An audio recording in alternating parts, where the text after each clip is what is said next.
का जाना SSC teachers 2023 में पूछे गए क्वेश्चन को। देखिए हमारा थर्ड शिफ्ट का ये हमारा क्वेश्चन है।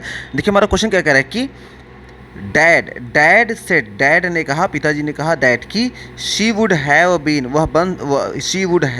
वह हो गई होती या बन गई होती, अ ग्रेट सिस्टर, एक अच्छी सिस्टर बन जाती, इफ़ अगर शी वॉज जस्ट, अगर वह केवल अ बिट मोर केयरफुल, अगर थोड़ा सा और केयरफुल होती तो कह रहे हैं कि डैड ने कहा कि वह जो है अगर थोड़ा सा और ध्यान देती तो एक अच्छी सिस्टर बन सकती थी। ठीक, अब इसमें एरर की बात करें अंडरलाइन वाले पोर्शन को, तो एक चीज़ याद रखना है आपको, अगर सेंटेंस में क्या आ जाए, इफ़ आ जाए या फिर आ जाए आई विश। ठीक, इफ़ या आई विश से अगर सेंटेंस हमारा शुरू हो रहा है तो याद रखिएगा सब्जेक्ट चाहे सिंगुलर हो या प्लूरल हो, कभी भी वॉज नहीं लगता, हमेशा क्या लगता है, वर लगता है। सब्जेक्ट सिंगुलर होगा तब भी और सब्जेक्ट प्लूरल होगा तब भी। ठीक, अच्छा, सिंगुलर के साथ वॉज और प्लूरल के साथ वर तब लगाते हैं जब बात हम फैक्ट की बात करते हैं, रियलिटी की बात करते हैं, सच्चाई की बात करते हैं। और इफ़ या आई विश से जो सेंटेंस शुरू होता है वो सब इमेजिनेशन वाले होते हैं, कल्पना वाले सेंटेंस होते हैं, उसमें रियलिटी की बात नहीं की जाती, केवल क्या होता है, एरी फेरी आइडियाज़ होते हैं, केवल कल्पनाएं की जाती है, अगर ऐसा हो जाता तो वैसा हो जाता, या फिर ये हो जाता तो वो हो जाता, मतलब कोई सच्चाई नहीं, केवल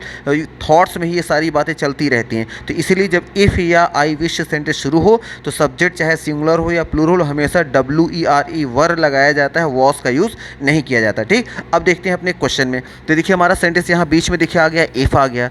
अब इफ़ व सब्जेक्ट क्या है, सी क्या है, सिंगुलर। तो हमें पता है इफ़ के बाद सब्जेक्ट सिंगुलर हो या प्लूरल हो वॉज नहीं लगाया जाता, हमेशा वर ही लगता है। और चूंकि वर ही लगता है तो नो इंप्रूवमेंट में तो जाएगा नहीं, नो इंप्रूवमेंट का सेंटेंस क्या हो गया, रिजेक्ट। अब देखेंगे कि यहाँ पे शी के द्वारा वर कहाँ पे आया है, तो देखिए शी के साथ इफ़ के बाद वर यहाँ पर भी आया है आपका बी नंबर पे ऑप्शन में, और ऑप्शन नंबर देखिए सी में भी आया है। ठीक, वॉज के साथ वर, और देखिए डी में क्या है, वॉज ही आ गया है, तो इस वॉज की वजह से कट हो जाएगा। अब इसमें भी इफ़ के बाद शी के बाद वर आया है, इसमें भी आया है, लेकिन दोनों में अंतर क्या है, यहाँ देखिए क्वेश्चन में क्या आया था, डैड सेड दैट, तो डैड सेड दैट वहाँ पहले से है। जब क्वेश्चन में दैट पहले से है तो सेंटेंस की स्टार्टिंग फिर एक और दैट से नहीं होगी, तो बी वाले ऑप्शन में एक एक्स्ट्रा दैट लगा दिया गया, ये भी ऑप्शन क्या हो गया, रिजेक्ट हो गया।